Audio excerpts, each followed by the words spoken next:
Hi, and welcome to the Instill Culture Lab. My name is Dan, and I'll be your guide where over the next 30 minutes, we host world-class leaders, culture practitioners that have truly earned their name in the category. We talk about how they handle tough situation, what's happening most recently in the workspace, and really think about how we be better at teams, leaders, and building cultures. Today, I'm joined by Andrew Brodsky. Now, Andrew is a management professor at the UT Austin, a keynote speaker, a consultant. He's all about improving the workplace and communication and intertwining technology into that as well. So Andrew has worked with some amazing names like Dell, PwC, Amazon, just to name a few. He has a bunch of research and also teaching, and also in the practitioner space as well. He snagged a lot of attention from the Wall Street Journal to Harvard Business Review. I know he's going to have some phenomenal perspective on today's conversation. So, Andrew, first of all, welcome to the Culture Lab. Great. Thanks for having me on, Dan. Oh, my pleasure. Been looking forward to it. So, tell us, you got a book, and it's conveniently right behind you, situated right off your shoulder. That's hitting the streets next year, called Ping: The Secrets of Virtual Communication. I think the topic is so relevant, so timely, and like it needs to be talked about more. So, tell us a little bit more, like why this book and why now?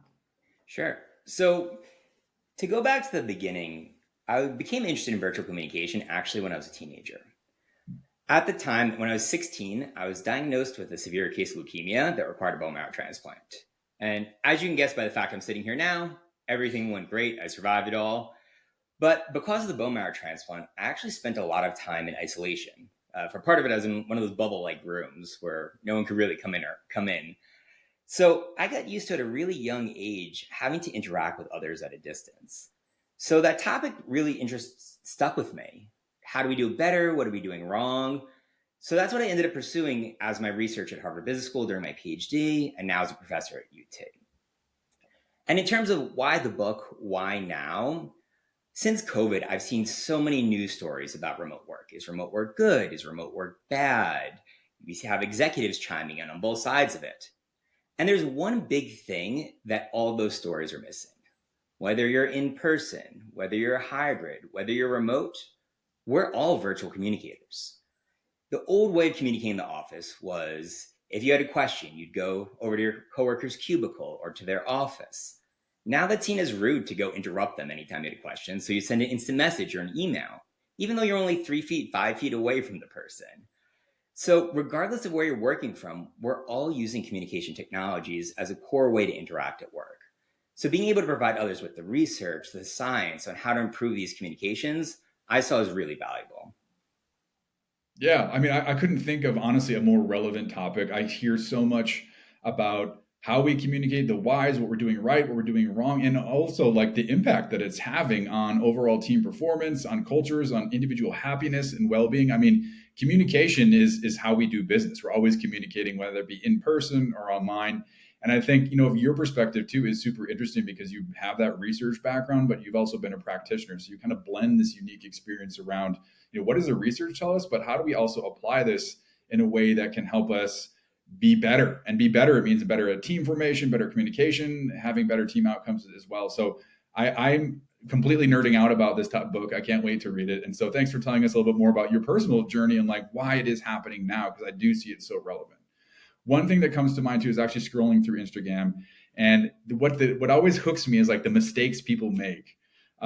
So what about that? Like in very virtual communication in 2024, going into 25, like what do you see as like the top mistakes in virtual communication these days? So that's a good question. There's lots of mistakes that people are making in virtual communication. We've got all these viral stories always coming around about those like horrible emails or those horrible video conferences that someone had.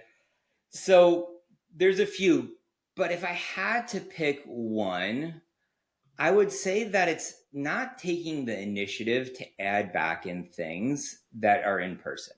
Hmm. So it's not that virtual communication is necessarily worse than in person. It's just that we sometimes need to put a little more effort into it to add back those things that are missing from that. So for instance, small talk, which many people hate in the workplace. It feels like a waste of time. It's annoying. The thing about it is it serves a social purpose. It helps us build trust for others. And the thing with virtual communication is that when you're interacting with someone else, if it's email, you don't even see their face. If it's video, they're a tiny little square in the screen. It's hard to remember that you're interacting with a human being. So, although it may be slightly less productive, adding a little bit of that social aspect back into it. Maybe just asking the other person something personal about their weekend, about their family, just to kind of keep that personal aspect of it can really help humanize people on both sides of the screen. I think that's so critical. And I think it just the word that comes to mind is like intentionality. Like if we look at us as humans from like a sociology or anthropology, like we're wired to go about building these kind of tribes and groups together. It's like how we as humans are just wired. And you get into Zooms, and I was thinking about it today. Like you get in, all right, here's the agenda, you're out, and it just becomes so robotic, and we're wondering why we're missing that core elements of like trust or psychological safety, for example. It's because we think that we're just because we're talking on a Zoom that we need to like do those robotic things. So it's really interesting to hear from your perspective too. It's like these aren't time wasters. Like they're actually help improve not just communication, but how your team overall like the cohesion is. Yeah, exactly. And I'm not saying, write a 10 paragraph long diatribe about, recent vacation you took or spend Right. half your meetings socializing, but just adding a tiny bit in can make a huge difference when it comes to making our virtual interactions feel much richer and Yeah. more fulfilling in terms of relationships. Yeah, I think that's great. And another thing that came to mind too is like, the leadership or management in these meetings. Like I know we as managers like are think we have to do certain things in meetings or like, what do you think from like a managerial or like leadership standpoint? Like what is critical in terms of these communication or interactions on virtual communication? Sure. So let's talk about meetings for a second. Mm-hmm. So, a lot of organizations are taking extreme stances regarding meetings and emails. So, some organizations like Shopify are saying, we're getting rid of our meeting culture. We're going to barely have any of them, if any at all. Other organizations and executives say, meeting's a waste of time. If I can't answer it via 15-second email, I don't care about it.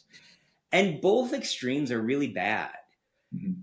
Having your day filled with meetings can be really, really, really time consuming because they can take so long because they have so many added back and forth components of it.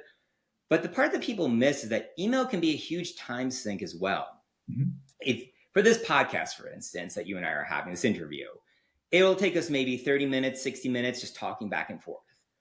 But if you had emailed me these questions, for each answer, I'd maybe have 5 or 6 paragraphs. It would probably take me days to write up the responses to this email. So that's just an example of where email would be massively less effective. And if you've ever had to write an email to someone high in power in your organization, you spend hours editing, rewriting it over and over and over again, you get what I'm saying. So being really intentional about what mode should we use and why, as opposed to just defaulting to, oh, we've always done this type as a meeting, so let's do it as a meeting, or we've always done this as email, let's do it as an email. Actually asking those questions to understand, okay, what will actually best achieve our goal here is really key. Yeah, I think that's so interesting. In fact, one of the chapters of your book, I believe, is, could that meeting have been an email? Which I actually have a coffee mug that says that I'll tactfully bring up sometimes at the right time in Zoom calls. But it's interesting the different cultures on like, are you doing all or nothing? Is there a blend, and how do we blend it? So how can leaders, I guess, keep their teams engaged without this constant Zoom fatigue? Is there a way we can be more intentional about like kind of building this blend? Like how do we really what types of meetings should we be having, and then what could and should be an email? So I completely get Zoom fatigue, and the research backs it up too that this exists. As a professor, I'm constantly meeting with people over video. Students, organizations I'm working with, faculty meetings are definitely one of the least fun video meetings. And it can be really exhausting. And the Zoom fatigue, it can be worse because you're just staring at yourself. You're worried, am I making the right facial expressions? And it can be really, really draining. Mm-hmm. So, one of the quick questions is, do we actually need cameras on for this meeting?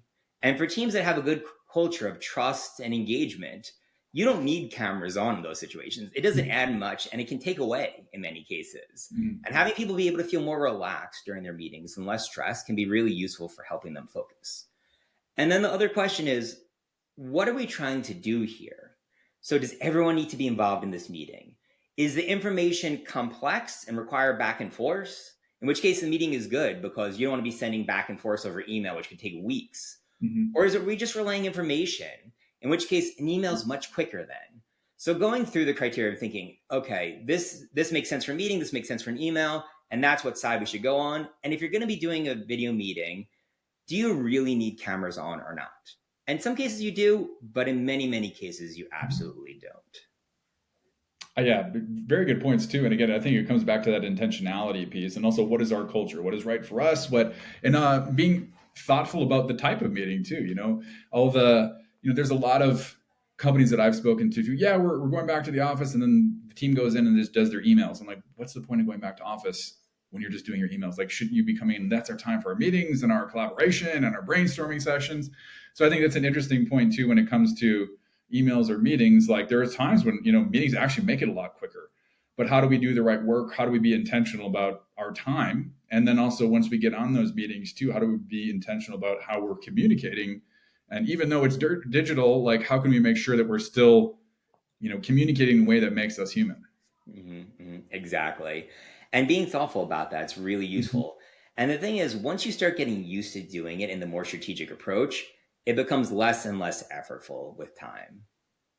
Yeah, that's a good point too. And even like one of the questions that I have for you, Andrew, is like your authentic self. Like a lot of times you talked about, or even just now, you said a lot of times you're just staring at yourself and like, am I presented right? Like for some reason, when you jump on Zoom, it's like becomes like this weirdly formal thing. I don't know if it's because it's being recorded or something like that. But do you have any like tips or ideas around like how we can be authentic? Like, is it okay if the dog runs across the background? Is that distracting? Like, does this authenticity help with trust in the environment? Or I guess from your research and what you've seen in practice, like how do we be authentic? Is it important on virtual communication?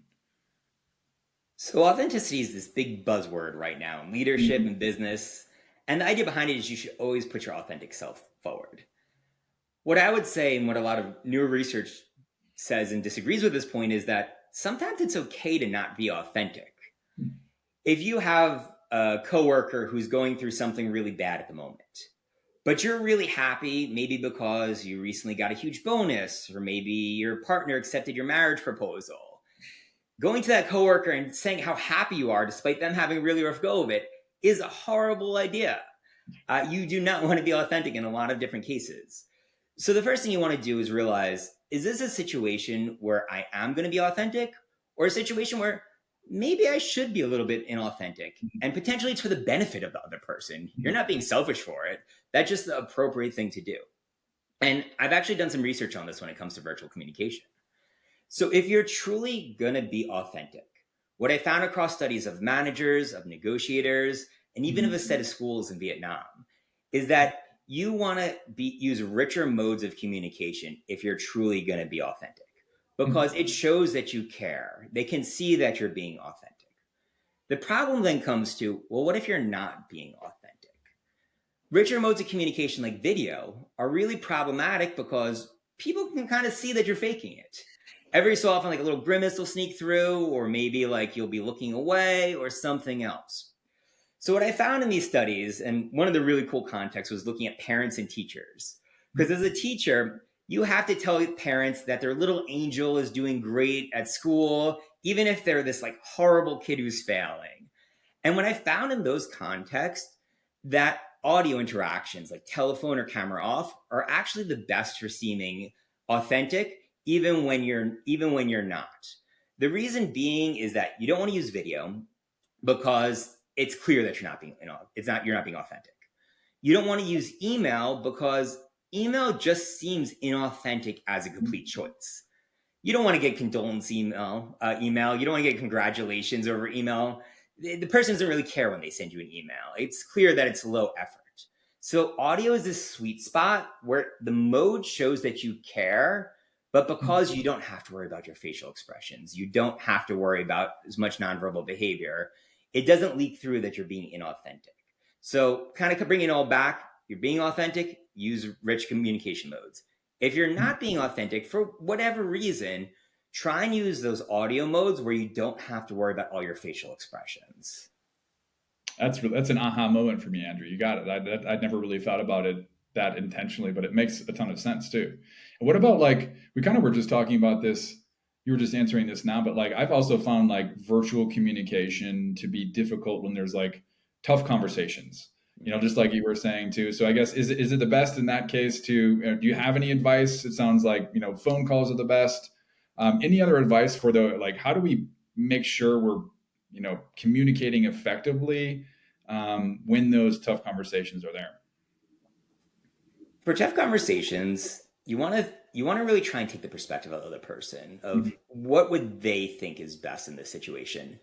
Too often we come to these conversations thinking, okay, video is going to be best because I'll be able to show that I really care. It's the highest effort. Or email will be best because they can review it at their time. There were actually some viral stories of recent layoffs that were happening at a tech company where they did it via one-on-one video calls, and the HR person actually insisted that the person being laid off kept their video camera on even though they wanted to turn it off.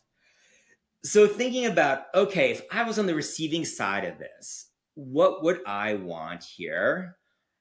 And in some cases, you can even ask the question. So obviously, certain conversations you can't really let them know in advance about what's going on. But if it's going to be a tougher feedback conversation and you've got a good relationship with your subordinate, you can just ask them, hey, would you prefer this via video? Do you want to do this via phone call? Do you want it via email so you can have some time to review it? I want to figure out what mode is best for you.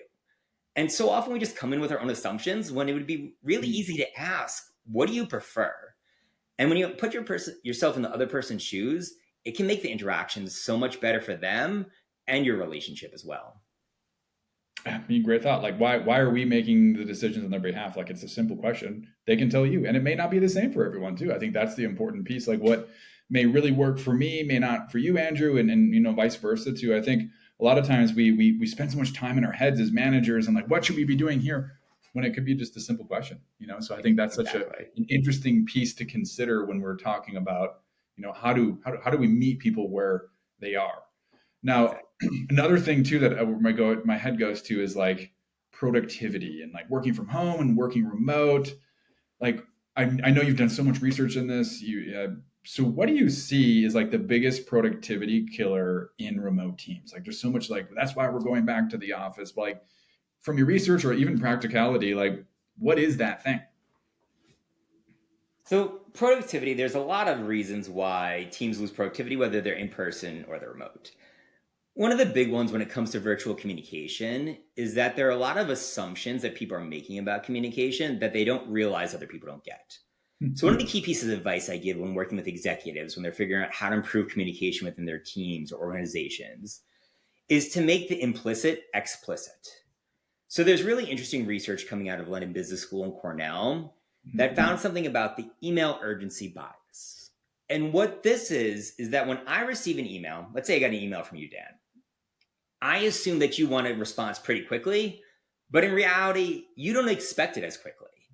We all just think the other person thinks their email, they want a response quickly, but in reality, we tend to overestimate the speed in which we need to reply. And this causes a ton of problems. That's why workers are often checking their emails so regularly. It's why they interrupt their tasks to respond to something. And this multitasking is really a problem because we lose focus on our tasks.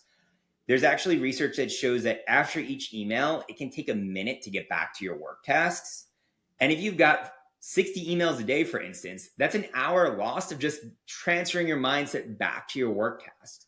So actually having explicit conversations amongst your team, thinking about, okay, how quickly should we all respond to emails? Is it 24? Is it 48 hours? Okay, something's more urgent. How do we indicate that? Do we put a tag in the subject saying urgent?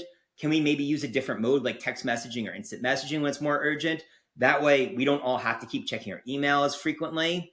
And this is a really good strategy because it allows people to only check their email potentially a couple times a day. And then they can get this more deep focus on work. And there's not as much lost productivity due to all these communication inefficiencies because we all now know what the other person expects and we're not guessing at it and we're not feeling this extra stress that we need to respond immediately when that's absolutely not the case. Yeah, I mean, I think that's so great. It's a couple of things that really stuck out to me there is like how much emails can be a distractor and like coming in and out of that work and like how do we even like schedule our day communication wise? Like how do we best organize that? Do we time block? Do we how do we optimize for that coming in and out of work. So I think that's a really critical way too, that just being intentional again about like how we're structuring our work, because those little minutes add up. And if we're looking at productivity, like that's where you can get an hour back in your day specifically too. And I also love the piece too about like there should be like a norms and behaviors type of conversation at the team level. And if even if you're the companies and the executives don't have us, like, hey, we're a team, like who are we, like, and so having that like authentic conversation on like, hey, here's responding to emails in 24 hours, things faster, we'll do a text message or hit you up on Slack. And like those norms are super healthy, because then we don't put enough like the pressure on ourselves where, oh shoot, I need to get back. I know I do that all the time. Like I get a note or I need like, oh yeah, I need to respond. And it stresses me out. So I think just being clear and doing that in the front end can be such a refreshing way to build a healthy team, to have those norms, and I'm sure like reduce burnout and those things that we're seeing as well. Exactly. And when it comes to when you should do communication, whether you should do Yeah. it all at once at the beginning of the day, whether you should intersperse, the key research finding on this is that chunking tends to be best. So you maybe do it like 2 to 4 times a day. Try and chunk your emails and meetings into there into like a few confined blocks. The reason you don't want to do it all the time is, as we talked about, this task switching, multitasking really destroys productivity. But the reason you don't just want to do it in the morning is twofold. One, sometimes there's useful information that you can get throughout the day. So, checking right after lunch or before the end of the day can be useful for getting something that can actually make you quicker or more productive because you find something useful that would help your task. And secondarily, there's cool research that shows using mindless activities as a break can help improve your creativity. So you're working on this really complex task during the day.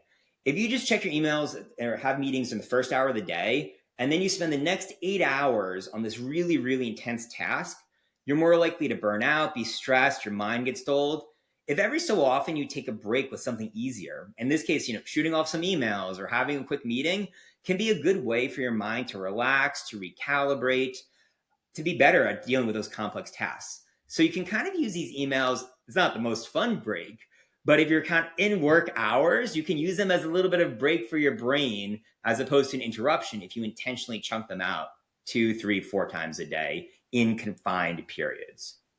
Yeah, that's something that I have found to be super helpful too. Is like focus, like the super focus work, creation work, ideation work versus like the tasks I need to get done. It's kind of it does, like, again, maybe not the most fun one, but you can still be productive while still kind of following the natural like rhythms of how your brain actually works too. Yes. What about first impressions, Andrew? Like, so a lot of like interviewing is done now virtually. Maybe I'm chatting with investors. I'm meeting a new opportunity. Like, there's a lot of first impressions that we're making online, and it's not like it used to be, where first impressions are a little different. Like, do you have any research, or in the new book, do you talk about how do we make a great first impression with video? So you can't talk about virtual communication without talking about the very first interaction you Yeah. have with people. So there's a lot of advice when it comes to that. The big question I always am getting from people is, should I use emoticons? Should I use exclamation Mm. marks? Like, what should I be putting in my email to make this come across as warm, as good in these early interactions before, where I don't know the other person too much? And here's the thing. The research when it comes to this stuff like emoticons is pretty mixed. There are some good effects, there are some bad effects.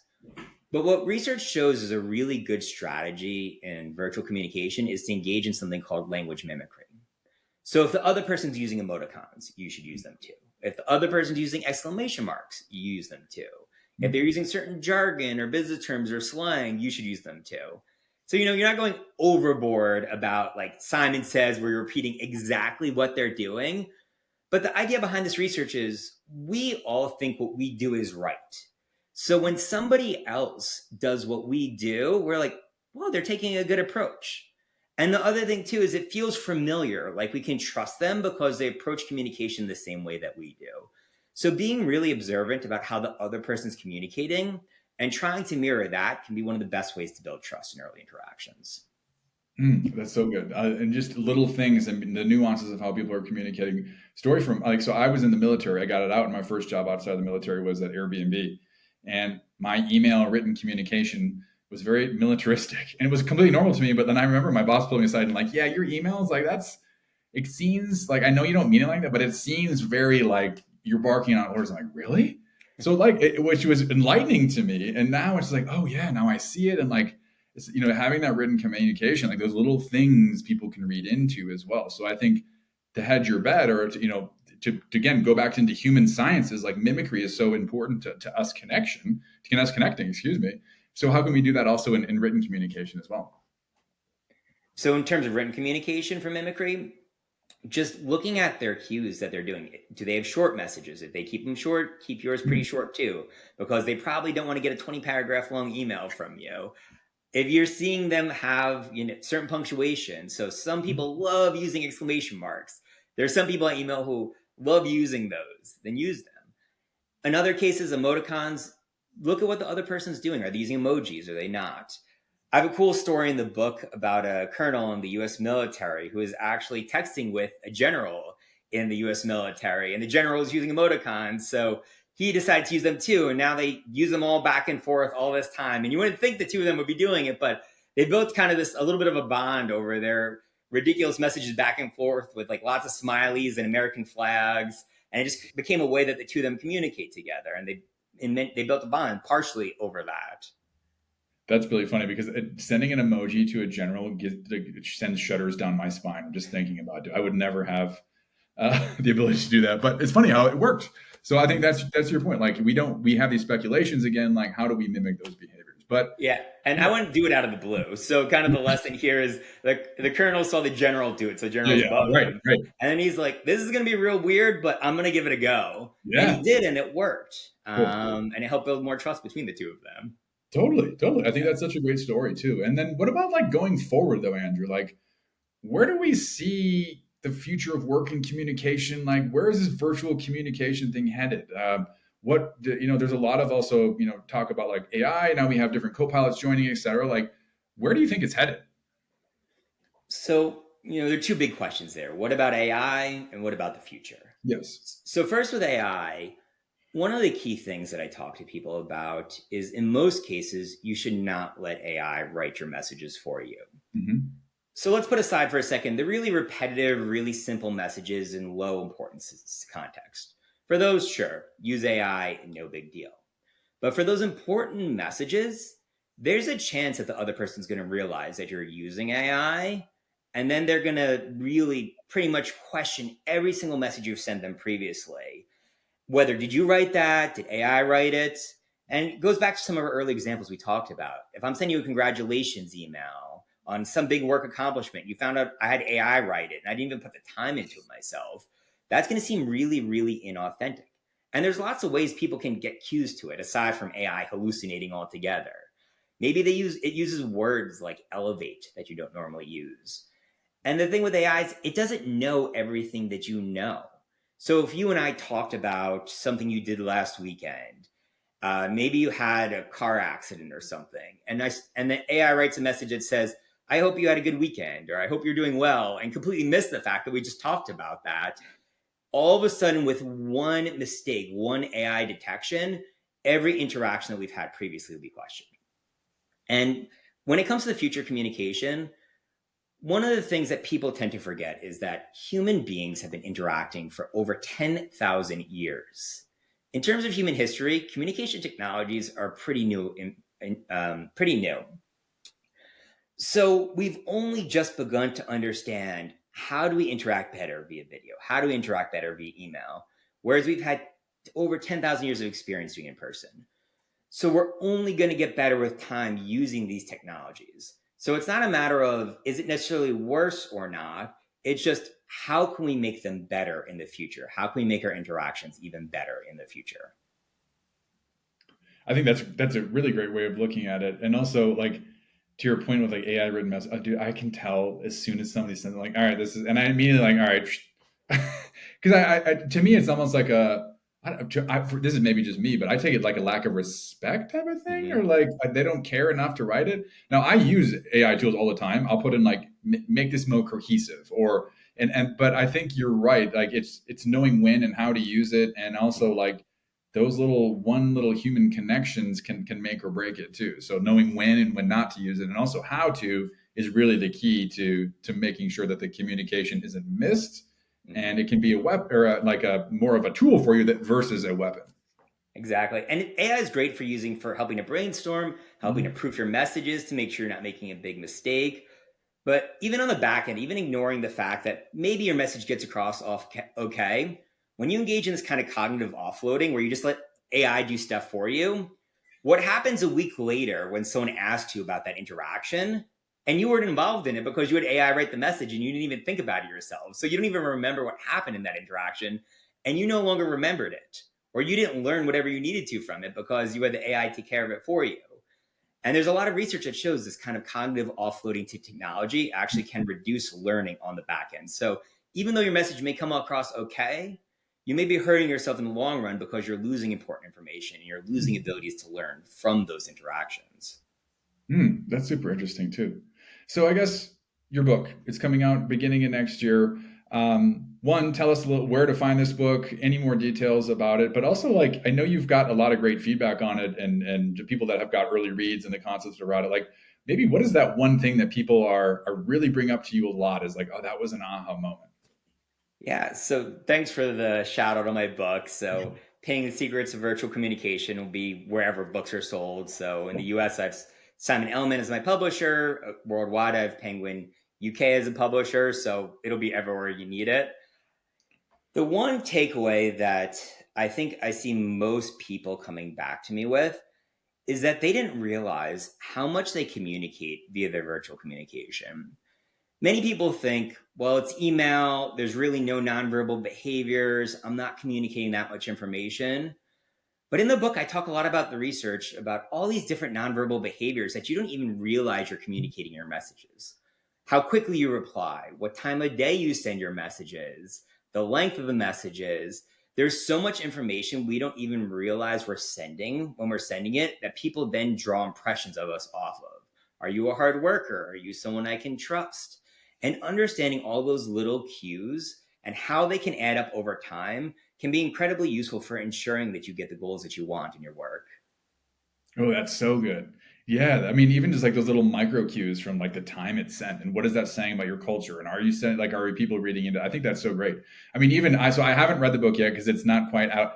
I did read some of the stuff, the materials you sent over for this podcast, and I genuinely can't wait to read it. I think it's so timely and so interesting, and I love the research behind it. And it's just it's our world we live in, and so like it's been a topic that we've been speculating on for so long that it's exciting to see it come to life in a way that again balances the research but also the practicality of like how do we integrate this to our daily life. So Andrew, thank you so much for joining us. Thank you for telling us your story and how the book came to life and why communication and digital communication specifically is kind of the space that you are so keen on and the research that came to life. And thank you to our audience. Remember that building these world-class cultures and teams isn't just something we do by flicking a light switch. Is these little things that Andrew was talking about today, by looking at the intentionality of how we communicate, how we show up as managers and leaders, how we set our norms. That's those little things over time is how we build these high performing teams. So thank you for our audience, and thank you, Andrew, for joining. Fantastic conversation. Can't wait to read the book.